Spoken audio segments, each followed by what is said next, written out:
Hey there mga may loves, Gemini, thank you so much sa patuloy at wala ninyong sawa na pagsuporta po sa akin dito sa channel na to at sa mga new subscribers, hello sa inyong lahat, ako po si yan mga may loves, no, for today's content, tingnan natin, no, ano bang meron, Gemini in love. So yan mga babes, bago tayo mag-start, reminders na hindi po ito for everybody, so just pick up the messages you think are for you, and of course, tayong gender detail at timeless din ito. So let's see, what do we have here for you? Gemini in love. So the angel guides, Archangel Michael, thank you so much. Can you please show me what we have here for Gemini in love? Gemini in love.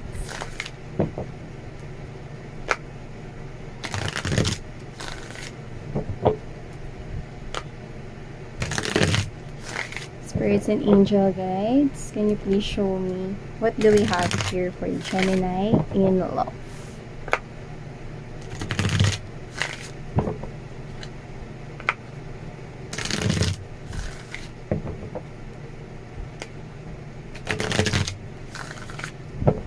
Okay, let's rock this.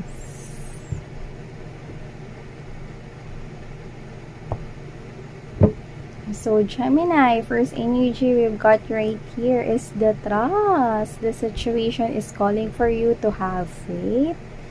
Okay, looks like this type of energy is worth waiting and worth it na pagbigyan mo at pagtiwalaan ng iyong trust right here. Okay, so we also have here the let go of control issues. Allow the situation to unfold naturally.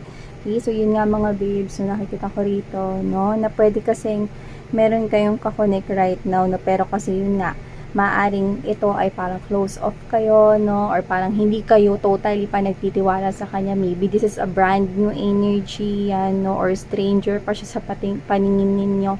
Pero nakikita ko rito that spirits and angel guides are telling you to trust this connection with whoever is this, okay? You can trust whoever is this, yan, no? So you need to let go of some of your control issues here, yun, okay? It's like this is yun, no, na parang pwede mo tong pagkatiwalaan itong tao na to. Yan, no. Pwede mo ditong unti-unti mga babes na nabaklasin ang iyong walls, no, para mapatuloy mo itong tao na to, makilala siya, no, at mas magkaroon rito ng mas malalim na connection sa inyong dalawa. So we also have here the peaceful resolution. Yeah, yun nga yun mga babes, no.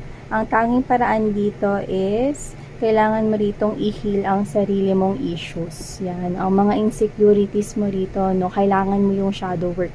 Shadow work yung tawag doon, Gemini, no, kapag hinaharap mo ng matapang yung mga bagay na pinagdaanan mo, no, yung traumas, yung parang fear mo, no, especially, no, dun sa situation na natatakot kang ma-in love ulit kasi baka masaktan ka ulit or baka saktan ka na naman, no.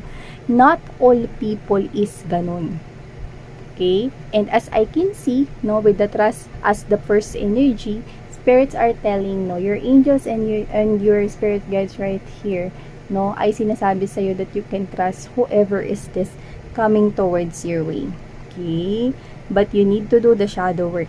Kailangan mo rito mga babes, no, na hilumin ang sarili mo rito, no, because this is someone here na I think mararamdaman mo yung connection ninyong dalawa. Okay? So spirits are saying that you have to connect into your higher self, into your intuition right here, no? At unti-unti kang mag-let go, okay, ng mga building blocks na nakaharang dito, no? Para magkaroon ng connection sa inyo, no? Para mas magkaroon dito ng mas tuloy-tuloy na flow ng connection sa pagitan ninyong dalawa. Yun lang ang natatanging solusyon. Sinasabi dito ng yung spirits and angel guides at with the peaceful solution right here. Yun lang yung natatanging solusyon, no? Is to, okay, let your guards down. Slowly, gradually, pero at least, wini-work out mo yung sarili mo. Yan, no? Hinihilom mo. Ganon, no? Yeah, we have here the don't stop. See? Spirits are saying here that don't stop, no, parang don't stop believing na maniwala ulit ikaw sa love. Okay? Maybe, nagkaroon nga ng stop dito Nagkaroon ng pause rito kasi nasira nga yung paniniwala mo sa love. Because of the failed relationships na na-encountered mo in the past, no?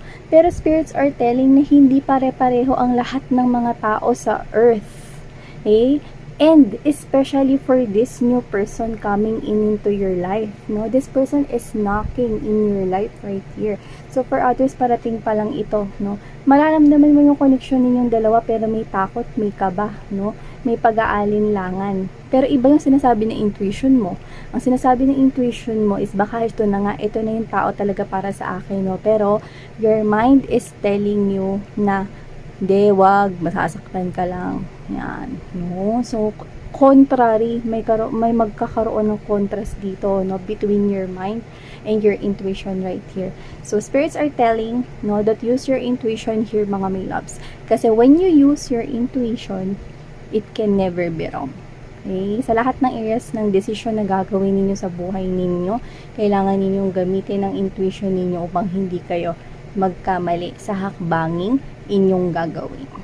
Yan. So, don't stop believing, no, na deserve mo rin mahalin at magmahal pabalik, no.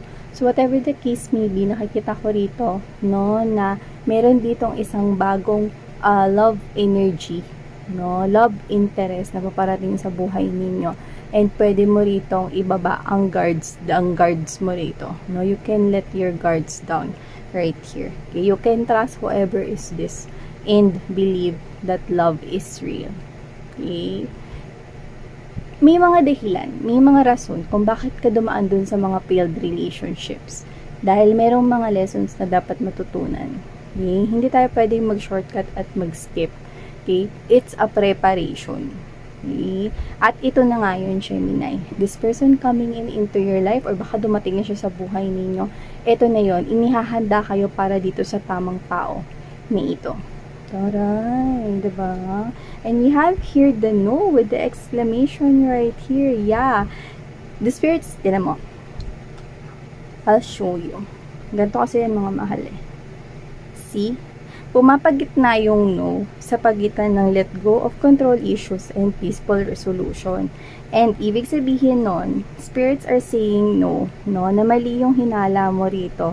Nakagaya lang rin siya ng mga person na nakadeal mo, mga failed relationships, mga past persons na hindi winwork out yung relationship ninyo, no? Hindi, iba yun, mga babes, no?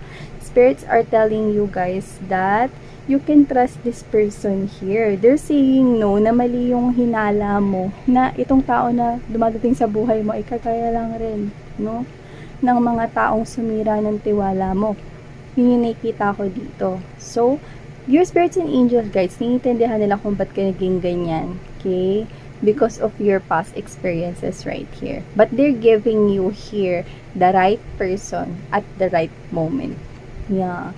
And this person here is knocking in your heart.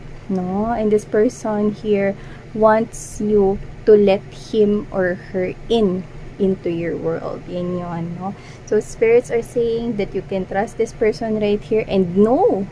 It's not like your past lovers right here who involve you in betrayals or third-party situations. Yeah. Kasi mukhang sirang-sira na yung trust issues nyo rito, Gemini, no? And I understand.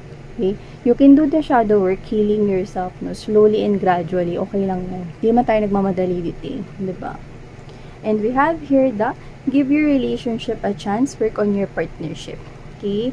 For others of you, okay, nakakuha tayo dito, no, na, ito for others, for few of you guys. If this is your ex-person here, coming back around, okay, para to dun sa gustong bigyan ng chance, yung ex nila na bumalik, pero for just few of you. But most of you guys, I'm getting that with the peaceful resolution in this give your relationship a chance, I can see that this has something to do with a strong past life connection. Past life. So, maaaring mga babes na kilala mo na or na-encounter mo na at nagkaroon na kayo na relationship at pwedeng ikinakasal pa nga kayo nitong tao na to in your past life right here. So, this is you. Your intuition is telling you na ito na yung right person. Pero yun nga, no, nagtatalo rito, di ba? Napansin mo, nagtatalo rito yung intuition mo at yung isipan mo. Pero bakit sumasagi pa rin dito, no? Na parang sa intuition mo, lumalaban yung parang paniniwala mo rito na, teka, parang iba siya. Yan, no? See, kahit natatakot ka, lumalaban yung paniniwala mo na baka iba itong tao na to na bagong papasok sa buhay mo. Yes, it is.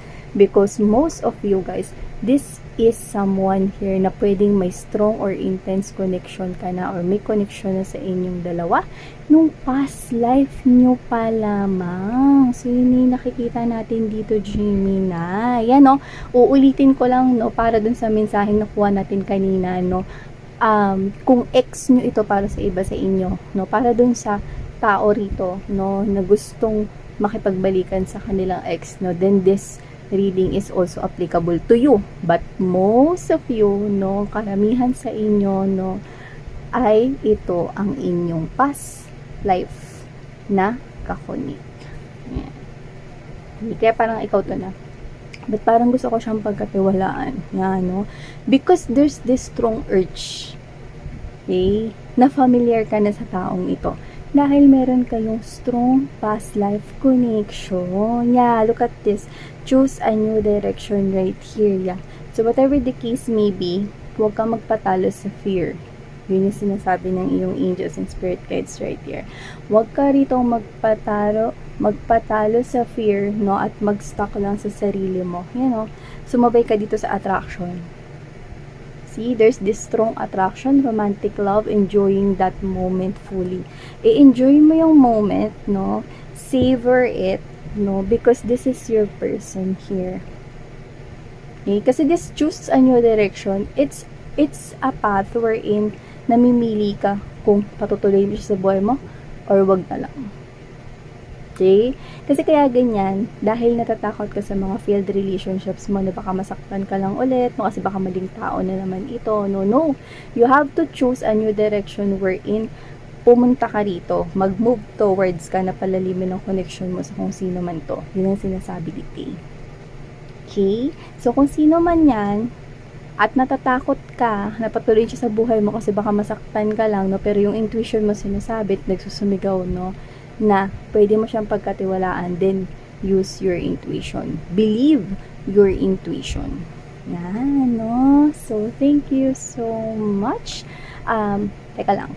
Sa mga hindi nakapanood no, ng Intuition versus Mind, ilalagay ko yung link yun sa description box mga babes, no? Kasi baka naguguluhan kayo. Paano ba namin malalaman, miss, yan kung ibig sabihin ng mind? Kasi anong pinakaiba dun sa intuition? Yan, no? Lalagay ko yung link sa description box mga babes, no? Para maunawaan ninyo ng malinaw, no? Kung anong pagkakaiba ng dalawang yun. So, thank you so much. Sarang your love and light. Annyeong.